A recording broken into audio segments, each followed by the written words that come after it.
In the late 13th century, a small beylik called the Ottoman Empire was born in northwestern Asia Minor, not far from the Byzantine capital Constantinople. It all started with Osman I.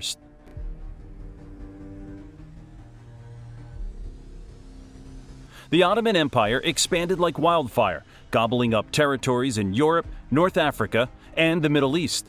By the mid-16th century, they had most of the Balkans under their belt. Then came Sultan Selim I, who took the caliphate in 1517 and pushed east, conquering places like Egypt and Arabia. North Africa also got pulled into the Ottoman realm. However, the empire started to crumble. This is the story of the history of the Ottoman Empire, its rise and fall. In the 12th and 13th centuries, Anatolia was a patchwork of independent states known as the Anatolian Beyliks, after the Seljuk Sultanate of Rum's demise. They fell under the Mongol rule of the Ilkhanids. By 1300, the Byzantine Empire had lost most of Anatolia to these Turkish principalities. One of these beyliks was led by Osman I, the guy who gave the Ottomans their name. He had a dream of a sprawling empire, and under his rule, the Ottomans expanded toward the Byzantine Empire's border. Osman's son Orhan captured Bursa in 1326 and made it the new Ottoman capital, cutting off the Byzantines' hold on northwestern Anatolia. The Ottomans then started making moves into Europe in 1352, quickly gobbling up Thrace. Their capital shifted to Edirne in 1369, and they took Thessaloniki from the Venetians in 1387. The Ottoman victory at Kosovo in 1389 marked the end of Serbian power in that region. Even the big crusade of Nicopolis in 1396 couldn't stop the Ottomans. They had their eyes set on Constantinople. But then, in 1402, Timur invaded Anatolia and captured Sultan Bayezid I, throwing the Turks into chaos. Civil war raged until 1413, when Mehmed I took charge, ending the interregnum. Some Ottoman territories in the Balkans were lost temporarily, but Murad II managed to recover them in the 1430s and 1450s. In 1444, he defeated a big crusading army at the Battle of Varna, and in 1448, he won again at the Second Battle of Kosovo. Then came Mehmed the Conqueror, who revamped the state and military. At just 21 years old, he pulled off a historic feat, capturing Constantinople on May 29, 1453. In the 15th and 16th centuries, the Ottoman Empire hit its stride, expanding like crazy. It all began with Mehmed II, who famously conquered Constantinople in 1453, marking the end of the Byzantine Empire. The Orthodox Church agreed to Ottoman rule, preferring it over Venetian control. Mehmed II also had grand plans to conquer Rome, but had to abandon them after his death in 1481. However, he did secure positions along the Adriatic Sea.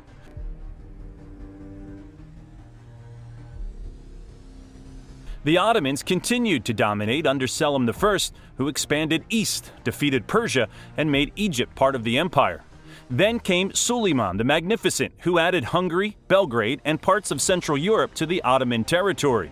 Suleiman even tried to capture Vienna twice, but couldn't quite pull it off.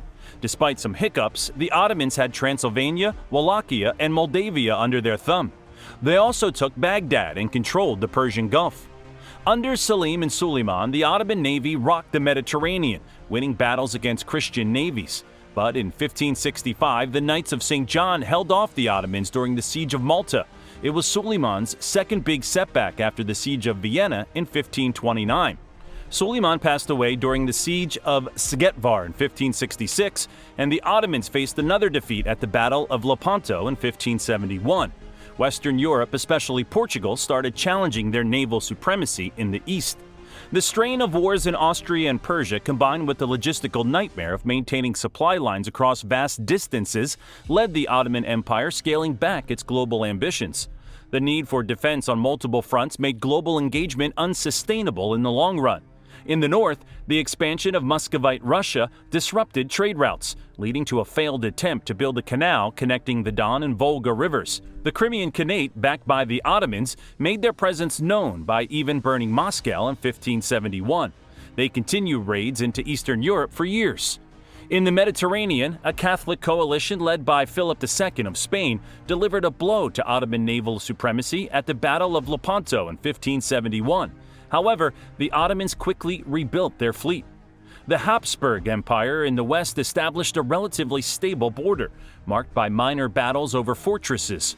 Vienna was the limit of how far an Ottoman army could march from Istanbul during the campaign season. Changes in military tactics led to a shift from Sipahi cavalry to infantry with firearms. This shift, coupled with a population of 30 million by 1600, created new challenges.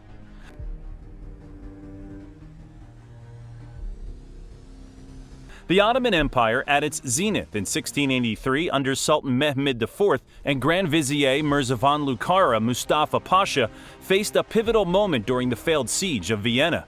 This defeat to the Holy League marked a turning point, ultimately leading to the Treaty of Karlowitz in 1699, where the Ottomans relinquished substantial European territories. In the 18th century, challenges from Austria, Russia, and the rise of quasi-independent regions like Egypt and Algeria, influenced by European powers, tested the empire. An alliance with Sweden's King Charles XII against Russia resulted in a temporary victory in the Pruth River Campaign of 1710-1711. The Tulip Era, 1718 to 1730, brought cultural growth and improved defenses but missed reform opportunities. Subsequent wars with Russia and Austria highlighted the Ottoman Empire's defensive stance in Europe. Educational and technological reforms were introduced, including military modernization efforts. The Treaty of Kajak-Kanarka in 1774 granted certain freedoms to Christian citizens. Selim III initiated military modernization, facing opposition from the Janissaries. Mehmed II's elimination of the Janissaries in 1826 marked a turning point in Ottoman military reform. In the Balkans, Serbia and Greece's movements for independence signaled broader national awakenings. By the mid-19th century, the Ottoman Empire was struggling, earning the moniker the Sick Man. De jure independence movements in suzerain states like Serbia, Wallachia, Moldavia, and Montenegro continued. To tackle these challenges, the Ottomans formed alliances with European powers and initiated modernization efforts under Sultan Mahmud II, leading to the Edict of Tanzimat in 1839.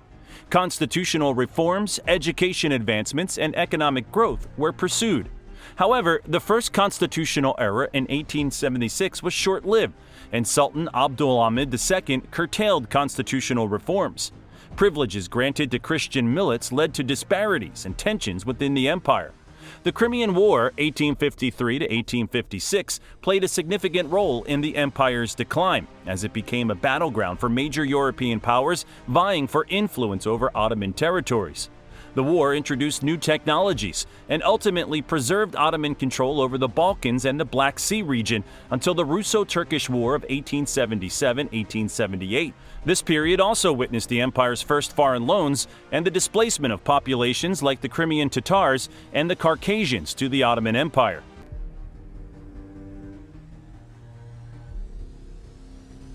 The 19th century saw the rise of nationalism, both within and beyond the Ottoman Empire's borders. Nationalistic sentiments and ethnic identity became prominent, leading to the emergence of revolutionary political movements and uprisings. These developments posed challenges for the Ottoman state, which struggled to address ethnic conflicts. One example of this was the Serbian Revolution in 1804, which eventually led to Serbia gaining self-governance under nominal Ottoman suzerainty. In 1821, the First Hellenic Republic achieved independence from the Ottoman Empire, setting the stage for further nationalist movements. In 1875, Serbia, Montenegro, Wallachia, and Moldavia declared their independence, followed by Bulgaria. The Congress of Berlin in 1878 aimed to stabilize the Balkans after the Russo-Turkish War, resulting in territorial changes and shifts in power. However, the Congress's decisions left many nations unsatisfied, setting the stage for future conflicts, including World War I. The Ottoman Empire's decline continued, and by 1923, it had lost most of its European territories. The rise of nationalism and territorial changes reshaped the map of the Balkans and Anatolia, with significant consequences for the Ottoman Empire's diverse populations. Additionally, Egypt, which had gained some autonomy, faced British intervention in 1882, leading to its de facto annexation by Britain. Other Ottoman provinces in North Africa, like Algeria, Tunisia, and Libya, were lost to European powers between 1830 and 1912. Lastly, the Armenians in the Ottoman Empire, despite being granted some rights with Tanzimat reforms, faced challenges, particularly with the implementation of Article 61. This led to tragic events including the Hamidian massacres of 1894 to 1896, in which many Armenians lost their lives. The period from 1908 to 1922 marked the dissolution of the Ottoman Empire. By this time, the empire had lost most of its European and North African territories and was left with about 28 million people, primarily in modern-day Turkey, Syria, Lebanon, Palestine, and Iraq, with smaller populations in the Arabian Peninsula. The second constitutional era began in 1908 with the Young Turk Revolution, leading to the restoration of the 1876 Constitution and the reconvening of the Ottoman Parliament. This period saw the rise of the Committee of Union and Progress, CUP, also known as the Young Turks, who played a dominant political role. Austria-Hungary annexed Bosnia and Herzegovina in 1908, while the Balkan League declared war on the Ottoman Empire during the Italo-Turkish War, 1911-1912. The empire lost the Balkan Wars 1912 to 1913, resulting in significant territorial losses. World War I saw the Ottoman Empire align with Germany in the Ottoman-German alliance. The empire entered the war after an incident involving German ships and became part of the Central Powers. While there was initial successes, such as the Battle of Gallipoli and the Siege of Kut, there was also setbacks, including the Conquest campaign. In 1915, the Ottoman government issued the Takir Law, leading to the deportation and Armenian genocide, resulting in the forced displacement and deaths of hundreds of thousands of Armenians. The Arab Revolt, starting in 1916, turned the tide against the Ottomans in the Middle Eastern Front. The Armistice of Mudros in 1918 forced the Ottomans to evacuate several territories, and the Treaty of Sèvres solidified the partitioning of the Ottoman Empire into new countries. By the end of this period, the Ottoman Empire's influence and territorial holdings had significantly diminished, setting the stage for the emergence of modern states in the Middle East. The Turkish War of Independence from 1919 to 1923 marked a crucial turning point in the history of the Ottoman Empire. Following the occupation of Constantinople and Izmir, the Turkish national government, led by Mustafa Kemal Pasha, fought for independence. In November 1922, the Sultanate was abolished, and the last Sultan, Mehmed VI Vahdettin, left the country. The Grand National Assembly of Turkey, GNA, was recognized internationally with the Treaty of Lausanne in July 1923. On October 29, 1923, the GNA officially declared the Republic of Turkey. A few months later, in March 1924, the Caliphate was constitutionally abolished. Regarding the Ottoman dynasty, in 1974, descendants were granted the right to obtain Turkish citizenship. Ertugrul Osman, the grandson of Ottoman Sultan Abdülhamid II, was the eldest surviving member of the deposed dynasty for many years. He initially refused Turkish citizenship, but eventually became a citizen in 2002. Osman passed away in 2009, marking the end of the Ottoman dynasty born under the empire.